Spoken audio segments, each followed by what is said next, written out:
This is the OneXPlayer Super X, a Strix Halo powered 14-inch AMOLED tablet. It's purported to be everything the ROG Z13 wishes it could be. Bigger, badder, and more performant with its Frostbite AIO attachment, a true do-it-all type device. Quite the standout, but you know what they say, a jack of all trades is a master of none, and when you're spending upwards of $2,000 on a device, I'd imagine you want to make sure that it's at least a master of one domain. The OneXPlayer Apex was pretty content and clear with what its design ethos was. It's a super powerful gaming handheld, but things get a bit murkier with the Super X. It's a nice piece of kit, but who is it for? Does it do all the things it set out to do? Will you look cool for buying one? All that and more in today's review. I present to you the OneXPlayer Super X.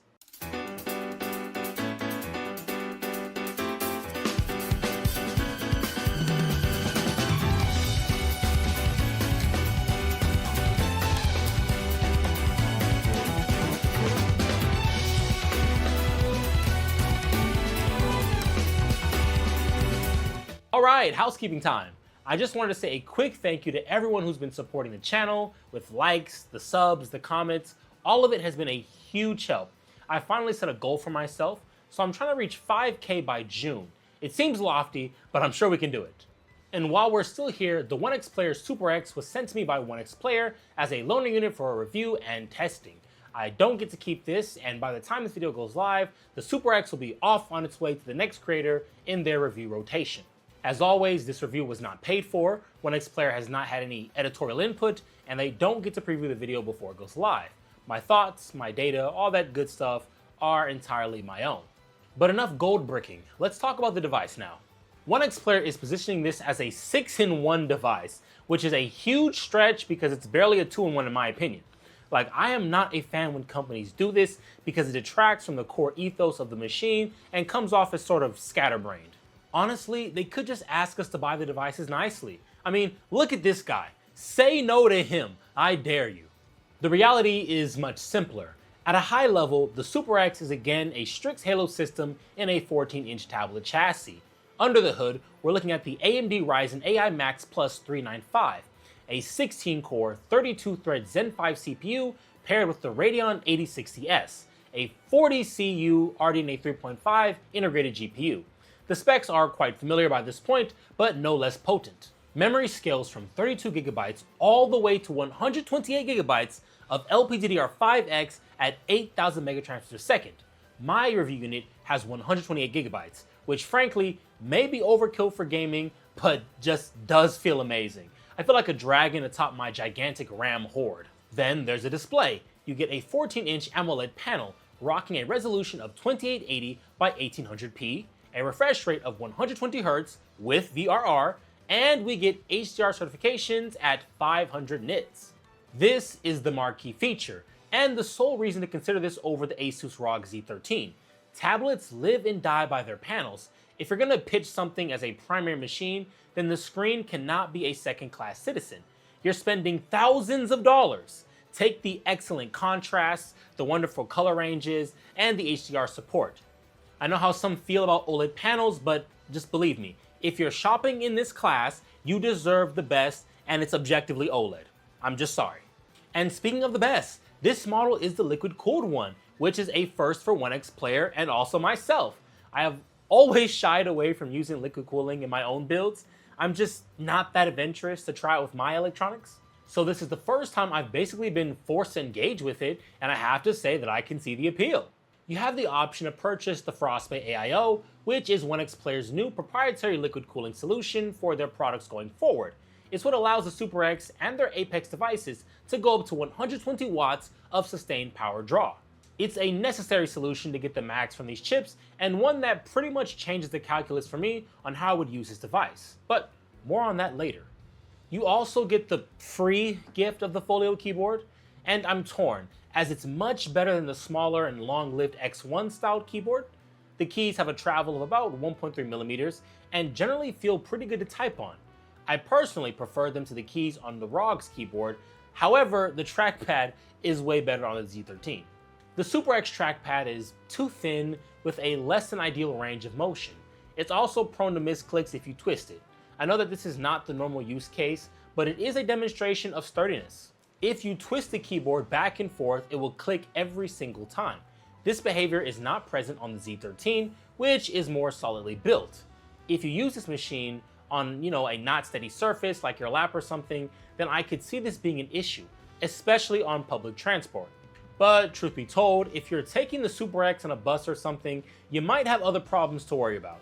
Port selection is fully featured. You get two USB-C 4.0 ports, a USB-A 3.2 port, 3.5mm audio jack, micro SD card slot, mini SSD slot, HDMI 2.1, and of course a dedicated DC port. A great ensemble of ports, and one you can't really go wrong with. This rivals the I/O on my tough T500 if I'm being honest. The design is nothing audacious, but it's solid. It's a CNC'd aluminum rectangle that comes in at a weight of 1.3 kilograms or 2.8 pounds. The material itself is indeed aluminum. It feels alright on the hands, but the texture is curious to me. It doesn't feel like a smoother brush texture, it feels more like something rough. It's subtle, but if you hold a Z13, then pick up a Super X, you can tell what I mean. The Z13 feels a bit better in the hands, like the aluminum is treated for skin comfort rather than just being straight up off the factory line. I don't think the difference is huge or will even be noticeable to most people, but it's something that stuck out in my mind as I was using this. This material is also a fingerprint magnet as well, which I know is going to drive some people insane. I'm usually alright with fingerprints, but for some reason, this device was bothering me. I can't really articulate why this is more egregious than something smaller like a handheld, but I think it's probably due to the overall larger profile. They're just more visible. And this is more of a nitpick than any real criticism, but the liquid-cooled model does not lay flat on a desk.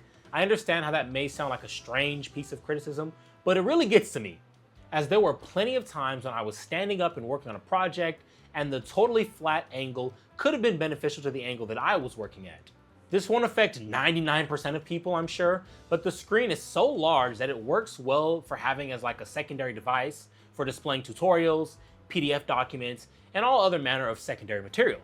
It's a well-built machine, but I don't recommend using it as a normal tablet. It's just too heavy. I'm sure there are going to be some beefcakes who are going to laugh and tell me how much this is light work, but I don't care. I'd rather not have to be a bodybuilder on steroids to use an entertainment tablet. And speaking of steroids, for the Super X, I wanted to test differently than I did on the Apex. The Apex was evaluated at 60 watts, which I see as its practical balance point. Pushing beyond that yielded minimal gains and significantly more noise. But with the Frostbite liquid cooling attached to the Super X, the ceiling moves. I was curious to see what double the power would mean for performance. So with the system locked to 120 watts, I got to benchmarking. Same resolution as before, 1200p render res, FSR balance when applicable, and medium settings. Does performance scale proportionally, or are we already near peak efficiency at around 60 watts? Well, let's start with Avatar to find out. At 120 watts on the Super X, the average frame rate lands at around 72 FPS with 1% low sitting just above the low 50s. For reference, the Apex had 60 watts average 77 FPS in this exact same configuration. So here's the obvious question. Why does doubling the power not increase performance, and in this case, slightly reduce the average? Well, the logs do reveal something very important. On the Apex at 60 watts, CPU frequencies hovered in the low 2 GHz range during gameplay. The chip was clearly prioritizing GPU headroom within a constrained power envelope. On the Super X at 120 watts, CPU clocks jumped dramatically, sitting in the upper 4 GHz range. That suggests the additional power budget isn't really feeding the GPU, it's just gorging the CPU complex, like your big back uncle going for his 5th plate on Thanksgiving. It's needless and gluttonous all the way around. If the workload is primarily GPU bound at 1200p with RT enabled, pushing CPU frequency higher will not meaningfully raise frame rates. Instead, we're seeing a redistribution of the power budget across the die, more power to CPU cores that don't materially improve the render pipeline. I'm sure someone will find this result to be utterly scoped, but empirically, the data itself is telling. However, this could be a one-off. So let's look at the next title and see if we can see a pattern. Spoiler alert, it's not a one-off. Again, I ran the game at native 1200p using the medium preset, keeping everything aligned with the rest of the suite. And on the Apex at 60 watts, the average frame rate lands at 97.9 FPS. That's already a strong result in practice. FF15 feels fluid here. comfortably above a 60 FPS target with enough headroom that you're not really thinking about performance moment to moment. The engine still exhibits its familiar traversal and streaming hitches, but overall it's a high refresh rate experience. Then on the SuperX at 120 watts, the average comes in at 94.25 FPS. That's roughly a 3.7% decrease in average performance, despite doubling the total power budget. And once again, the CPU tells an interesting story. On the Apex, CPU frequencies during gameplay hovered around 3.1 GHz. On the SuperX at 120 watts, those clocks jump significantly, typically sitting in the 4.5 to 4.7 GHz range. So we have more total power, we have much higher CPU frequency, and yet we don't have higher frame rates? Are you noticing a pattern yet? Well, let's see if we can go for 3 for 3. Let's move on to Jedi Survivor. At 1200p, medium settings, the Apex at 60 watts averaged 57.11 FPS with a 1% low of 39 FPS and a minimum dip down to 14 FPS, which aligns up with what we already know about this title. It hovers near 60 in lighter moments, but traversal and streaming can drag it way down and very sharply. Now on the SuperX at 120 watts, the average rises to 60.13 FPS, 1% lows improve to 41.59 FPS, and minimums climb all the way up to 20 FPS. So in numbers terms, the average FPS increases about 5.3%, 1% lows increase about 6.6%, and the minimum FPS improves a whopping 38.6%, which is a lot more modest than it actually sounds. Like, functionally, nothing has changed, which would be surprising if the culprit of a power-hungry CPU was not already known. Next up is Palworld. On the Apex at 60 watts, the average lands at 69.75 FPS with 5% lows at 58.18 FPS and 1% lows at 47 FPS. That puts it comfortably above 60 in lighter moments, but still susceptible to drops during traversal, base loading, and PAL-heavy scenes. It's a solid experience, but not a spectacular one. Now move to the SuperX and we finally get a win for higher wattage usage. The average climbs up to 94 FPS with 5% lows rising to 81 FPS and 1% lows at 73.77 FPS. That's a 34.9% increase in average FPS, a 40.7% increase in 5% lows, and a 54.4% increase in 1% lows. Unlike the other games where scaling plateaued, Palworld clearly benefits from the expanded power envelope. The percentile lows move dramatically with more power, which materially improves perceived smoothness during heavier moments. The engine still has its limitations with simulation overhead and streaming quirks, but the SuperX at 120 watts powers through those loads way more effectively. Next up is Ratchet & Clank Rift Apart. On the Apex, once more at 60 watts, the average lands at 90.14 FPS with 5% lows at 87.52 FPS and 1% lows at 83.65 FPS. That's a very clean performance profile, high average, tight percentiles, and strong frame pacing. It feels locked in. Now move to the SuperX and you get an average of 86.75 FPS, 5% lows fall to 77.63 FPS, and 1% lows decline to 70 FPS. That's a 3.8% decrease in average FPS, an 11.3% decrease in 5% lows, and a 16.3% decrease in 1% lows. So not only does 120 watts fail to increase performance here, it again slightly reduces both average throughput and consistency. And once again, CPU clocks are significantly higher on the SuperX, sitting in the 4.1 to 4.3 GHz range compared to the Apex's 2.8 to 3.1% range. But at this point, that behavior is more than consistent across the entire test suite. In practice, the Apex at 60 watts delivers the cleaner experience in this title. The percentile lows are tighter, and the frame time behavior reflects that. The SuperX remains fast, mid to high 80s is very strong results, but it does not outperform the lower power configuration. The pattern, my friends, is undeniable. So stepping back from individual titles, an obvious pattern emerges. This is definitely not news to most, but the Ryzen AI Max plus 395 is a very CPU-heavy design, and that's not new for AMD APUs. Ever since Cezanne, AMD's integrated parts have tended to favor more aggressive CPU boosting behavior and higher than necessary core counts. They're built first and foremost for laptops and mini PCs, machines where single-threaded responsiveness and bursty desktop workloads matter more than sustained iGPU saturation. What appears to be happening is that the OS scheduler and firmware are basically telling the CPU complex to consume a significant portion of the total power budget when headroom is available.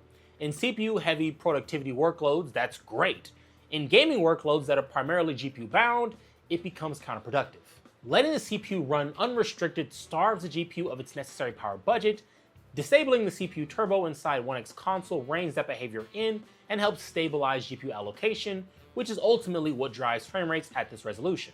So where does that leave us? Well, at its core, the Super X is a mini PC with a phenomenal OLED screen attached. It sounds reductive, but that's the product.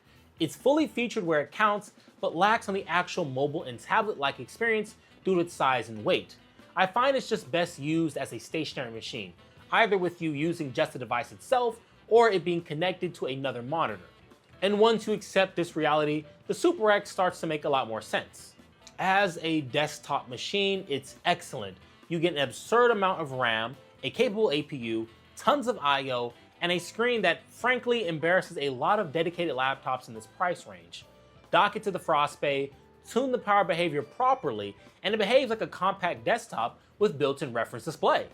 But is that enough for the price on offer? If you're someone who wants an upgrade to the Z13 and you specifically intend to use this machine docked 95% of the time, then I think this is a compelling option. But I'm less sold on the Frost Bay AIO. I think the concept itself is good, but I was just not seeing the performance uplifts to justify the increase in costs. You're better off just getting the air-cooled version and running that at 80 watts when plugged in. Or going for the upcoming OneXPlayer Super V model, which is going to be running Intel's Panther Lake chip, a chip that will provide about 60% of this unit's performance, but with way less power usage and a longer battery life to boot. All in all, this is not a bad system. I don't think this specific model will wow people over what the standard air-cooled models are providing, so unless you're just investing in the future of mobile water cooling, I'd say save the money and go for the standard model. You'll still have a good time, just like you should be going for my channel as your go-to for all things mobile silicon. Thank you so much for watching this far. If you enjoyed the video, then please kindly do the YouTube things. You know, the road to 5K before June. Got a few things coming up. Got a lot of projects to get to. I'm kind of in the midst of my backlog, so please send up a prayer for me. But that'll be it. Until next time, everybody. Silicon Fox here, saying ciao, and try not to get burnt on this Rampocalypse. Goodbye now.